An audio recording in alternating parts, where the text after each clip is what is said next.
E aí, meus amigos, tudo bem com vocês? Sejam muito bem-vindos a esse vídeo. E hoje o vídeo é mais que especial, sabe por quê? Porque no vídeo de hoje vamos fazer uma pequena comemoração ao aniversário do nosso Capitão Monk de Luffy. Então, se você ainda não é inscrito no canal, já se inscreve e bora começar! Antes de mais nada, vamos fazer uma pequena decoração pro aniversário, eu acho, né? Vamos lá, galerinha, bora começar com isso aí, então. Vamos decorar. Bom, eu tenho algumas coisas aqui, só algumas coisinhas que nós temos aqui, pra fazer uma pequena decoração, né? Pro nosso capitão.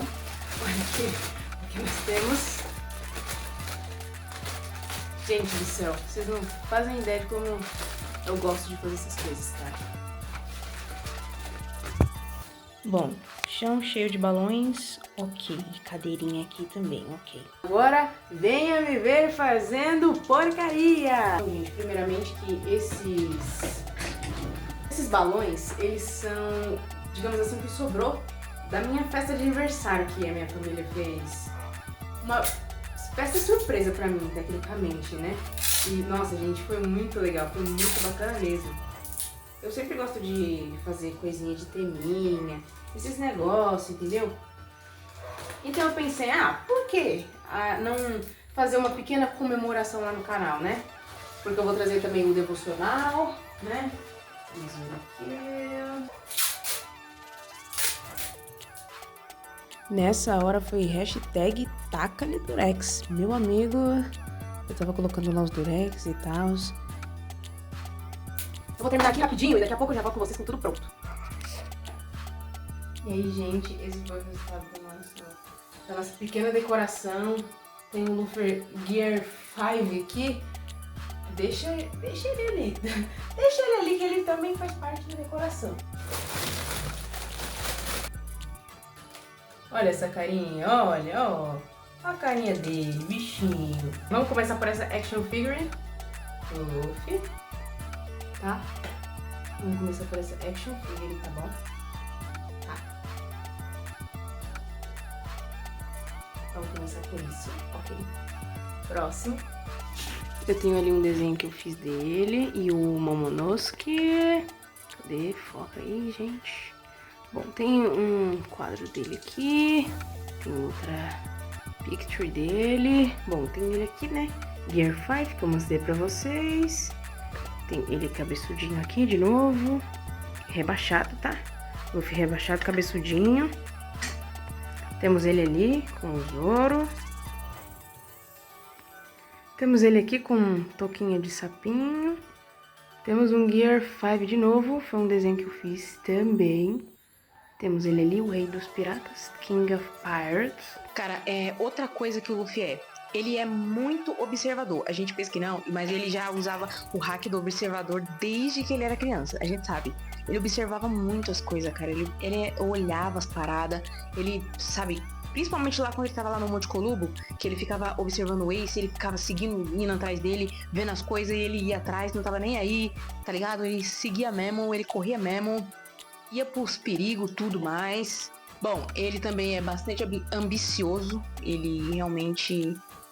Ele já é o rei dos piratas, gente. A gente sabe que o Luffy já é o rei dos piratas. Mesmo que ele ainda não tenha encontrado One Piece, a gente sabe que o Luffy já é o rei dos piratas. Porque, gente, o Luffy é o Luffy. Bom, aí eu fiz uma anotaçãozinha aqui interessante.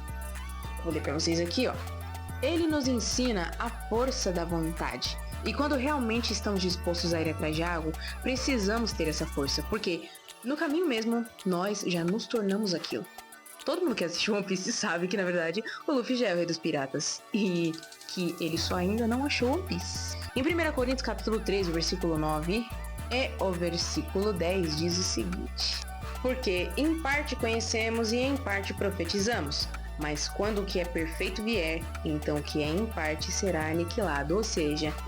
Quando o Luffy encontrar One Piece, a gente vai perceber que na realidade ele sempre foi o rei dos piratas, entendeu? Mesmo que a gente não faça a menor ideia do que é One Piece e que a teoria mais maluca que eu já ouvi até hoje do que realmente pode ser One Piece não é os amigos que nós fazemos na jornada, mas é um maiô.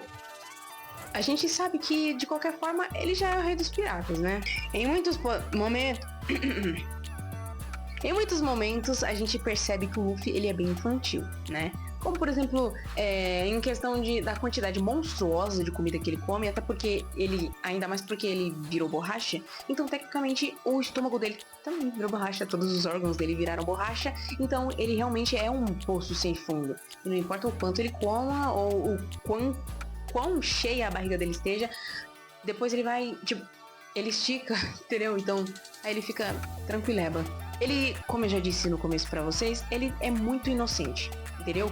Essa infantilidade pode até ajudar um pouco, sabe por quê? Porque junta a infantilidade com a inocência e vira uma pureza, vira uma fé muito pura, uma fé muito verdadeira, entendeu? E ele usa isso com uma naturalidade tão tipo assim, entendeu? Eu tô disposto a dar minha vida pelos meus companheiros.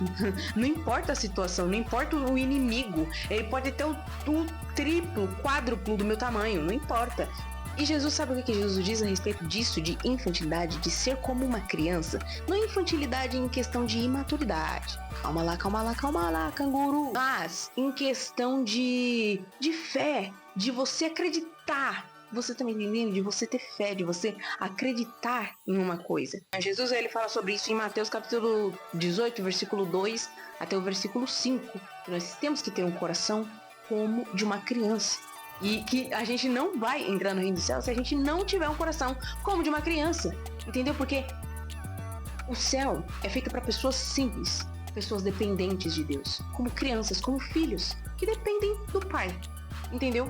Outra coisa que o Luffy detesta, pessoas fracas. Como assim detesta pessoas fracas? Não exatamente fisicamente, mas pessoas que têm a mente, o coração fraco. Tipo, nossa, eu sou um cocôzinho, eu não vou conseguir nada nesse mundo, a vida é tão cruel. Sabe, tipo, Luffy detesta esse tipo de gente, entendeu?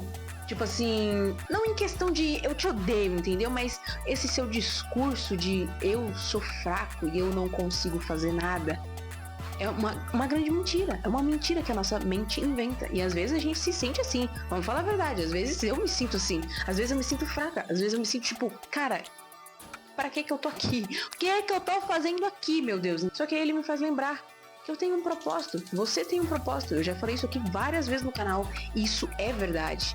Você e eu temos um propósito. Então a gente não pode morrer. Não podemos morrer antes de cumprir o nosso propósito. Isso também tem alguma coisa a ver com o que está escrito em Hebreus capítulo 11, do versículo 1, pulando pro versículo 6, que diz que a fé é a prova das coisas que a gente não vê, entendeu? Então, tipo assim, você crê em algo, não quer dizer que você tá vendo, não quer dizer, entendeu? Você está crendo ali no que você ainda não está vendo, mas não significa que isso não exista. Entendeu? Você acreditar ou não vai mudar a existência daquela coisa. E no versículo 6 diz que nós precisamos crer que Deus recompensa aqueles que buscam a Ele, entendeu? A fé é uma das coisas que ela agrada a Deus. E sem fé é impossível agradá-lo. Outra coisa muito interessante pra gente falar sobre o Luffy é o que realmente significa ser livre. O Luffy, ele tem uma profunda sede de aventuras, tendo descrito isso como sua razão principal para querer se tornar o Rei dos Piratas. Ele acredita que o Rei dos Piratas é a pessoa com mais liberdade do mundo, capaz de viajar para qualquer lugar do oceano. Agora eu vou mostrar a vocês a verdadeira liberdade e que nós temos acesso a essa liberdade. Lá em João capítulo 8, versículo 32 até o 36. Essa história, eu não consigo falar de liberdade sem falar dessa mini história, mini parábola que Jesus contou. Jesus estava falando que conhecereis a verdade e a verdade vos libertará. Ou seja, quando você conhece a verdade, e muitas das vezes essa verdade vai doer, você é livre de verdade. Mas que verdade? A verdade de que você tem que renunciar a você mesmo, tomar a sua cruz e seguir a Jesus. E se você aceitar essa verdade, aí você vai ser livre de verdade. Jesus, ele contou pros os líderes da época, ele estava conversando com eles e ele falou, né? Porque eles refutaram o que Jesus disse, eles falaram assim, mas Jesus, a gente nunca foi servo de ninguém, A gente não serve a nenhum dono. A gente tipo, é dono de nós mesmos, entendeu? A gente nos governa. Nós nos governamos. A gente não precisa de ninguém que dê ordens pra gente, nem nada do tipo. Mas Jesus falou pra ele, é o seguinte, vocês são servos, sabe de quem? Vocês não são servos de um senhor humano, de um dono, de um chefe, não. Vocês são servos do pecado, da própria vontade de vocês. A partir do momento que vocês não conseguem dizer não a vocês mesmos, vocês estão presos a vocês. E a verdade é que eu vim libertar vocês de vocês mesmos, entendeu? E se vocês aceitarem essa verdade, vocês vão ser livres. E é isso, gente. Essa é a verdadeira liberdade. Eu não imaginava que Deus ia falar isso aqui, mas ok. Bom, gente, então vamos continuar a nossa festinha, porque ainda não acabou, né? Ô, meus amigos, ainda não acabou. Tem até bolo. Não ficou muito bonito aqui, que eu coloquei aqui um pedaço de um bolo que tinha aqui em casa. Mas é muito gostoso. Bom.